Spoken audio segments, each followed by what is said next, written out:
Salut, c'est Greg. Aujourd'hui, j'ai parlé de se libérer de la peur des autres, du jugement des autres. En quelques minutes, je vais essayer de faire court.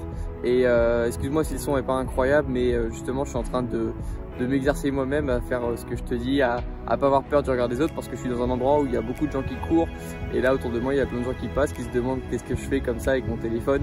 Donc je m'exerce en même temps que je te le dis, parce qu'évidemment, c'est un truc qui me concerne aussi. La peur du regard des autres, c'est un truc qui nous touche tous, qui va nous toucher pendant toute notre vie, pour tout ce qu'on va essayer de faire. À chaque fois, on va se poser la question de ce que les autres vont en penser. Et c'est un truc que j'ai expérimenté, que j'ai vécu et que je vis. Et je vais te donner 2 clés pour essayer de t'en libérer, cette peur du regard des autres, parce que c'est quelque chose qui peut vraiment t'empêcher de réaliser des belles choses, de réaliser des objectifs qui pourtant t'auraient plu, mais que tu vas abandonner à cause du regard des autres, justement. La première clé que je veux te donner, c'est on va reparler du mot juger, parce qu'on parle beaucoup du jugement, on parle beaucoup du fait d'être jugé par les autres. Et je sais qu'il y a beaucoup d'étudiants en droit qui me suivent, et justement, on sait à quoi ça ressemble un juge. Un juge, c'est quoi? Un juge, c'est un gars qui a tous les éléments du dossier sur sa table avant de juger. Il va passer déjà des jours à regarder les éléments du dossier, il va regarder un peu tous les faits, ce qui s'est passé, il va essayer de déterminer ce qui s'est passé, donc il a tous les éléments. Et une fois qu'il a tous les éléments pour juger, il va rendre sa décision. Et là, son avis aura de l'importance, parce que c'est lui qui va décider de ce qu'on fait ou de ce qu'on fait pas.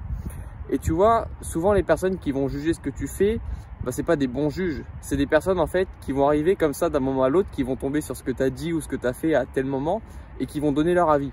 Et c'est comme si tu allais dans un procès et en plein milieu du procès, tu as un mec qui débarque avec sa robe et qui dit lui il est coupable ou alors lui il est innocent. Bon, on a envie de dire mais pourquoi? C'est quoi ton avis, d'où tu sors ça en fait? Et souvent les gens imagine ça, imagine que lorsqu'une personne te dit un truc sur tes objectifs, bah imagine que c'est un mec qui déboule et qui se prend pour un juge et qui dit, qui donne son avis, mais en fait tout le monde s'en fout. Tout le monde s'en fout parce qu'il n'a pas d'importance son avis, parce qu'il n'a pas assez examiné le dossier, il n'a pas les éléments en main, donc il peut pas juger. Normalement son avis il n'est pas important. Alors peut-être qu'il donne son avis, mais en tout cas son avis il n'est pas important et on ne devrait pas s'en préoccuper. Tu vois ce que je veux dire? Et à partir du moment où tu comprends ça, tu comprends qu'il y a peu d'avis en fait qui sont importants à prendre en compte. Déjà le tien, c'est ton avis, c'est le plus important parce que tu es le seul à peu près à savoir pourquoi tu fais telle chose, pourquoi tu as envie de faire telle chose. Et ça déjà, c'est pour ça que ton avis est le plus important et pourtant c'est l'avis que tu prends parfois en dernier. Parfois tu écoutes tout le temps l'avis des autres qui n'ont pas tous les éléments en main et tu écoutes ton avis en dernier alors que tu devrais l'écouter en premier. Parce que moi, pour te dire, même mes parents savent pas vraiment pourquoi je fais ça. Mes parents savent pas pourquoi j'ai créé cette chaîne YouTube, ma chaîne Instagram. Enfin, que je balance un peu des trucs comme ça sur mes réseaux, que j'essaye d'aider les gens à atteindre leurs objectifs, pourquoi je parle de ça. Même mes parents savent pas vraiment pourquoi je le fais. Je leur en parle de temps en temps, mais même eux, à la limite, ils seraient pas capables d'avoir un avis avant, alors, à moins qu'ils creusent un petit peu pour savoir pourquoi je fais ça, quelles sont mes motivations, etc. Donc, écoute ton avis en premier.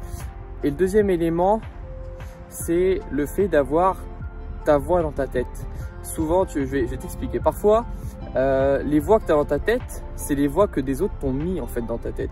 Parfois, tu peux avoir une idée de fou. Vraiment, tu peux avoir des super idées et des gens vont te dire leur avis. Et puis, leur idée, leur voix va commencer à remplacer la tienne dans ta tête. Je sais pas si tu vois ce que je veux dire. Parfois, tu es super enthousiasmé, tu as une idée de projet et puis tu demandes l'avis de 5-6 personnes et puis elles te démoralisent. Et au final, toi-même, tu trouves que cette idée, elle est pourrie alors que non.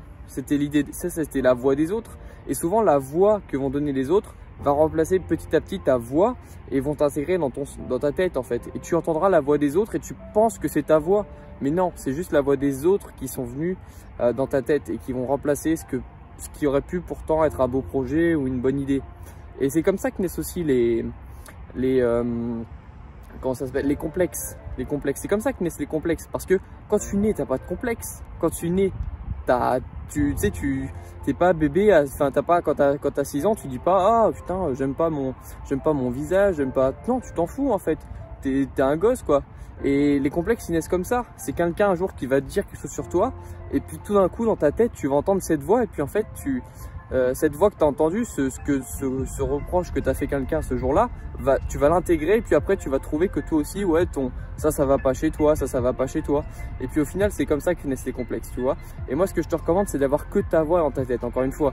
Quand tu étais enfant, t'avais pas de complexe. Et quand tu étais enfant, toutes tes idées étaient géniales.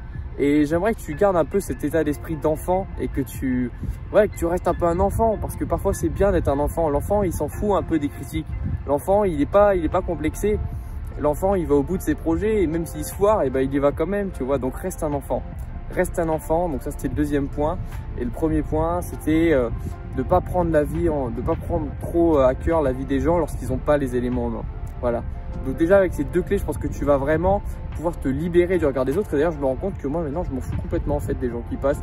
Au début j'ai mis du temps à faire cette vidéo, mais en fait je me rends compte que une fois que tu es lancé, tu n'as plus peur. Et puis là j'ai plus peur de passer un peu pour un idiot avec mon téléphone. Donc voilà, je pense que c'est une belle conclusion pour cette vidéo. J'espère que ça peut t'aider à plus avoir peur du jugement des autres et que ça va t'aider pour tes objectifs. À plus.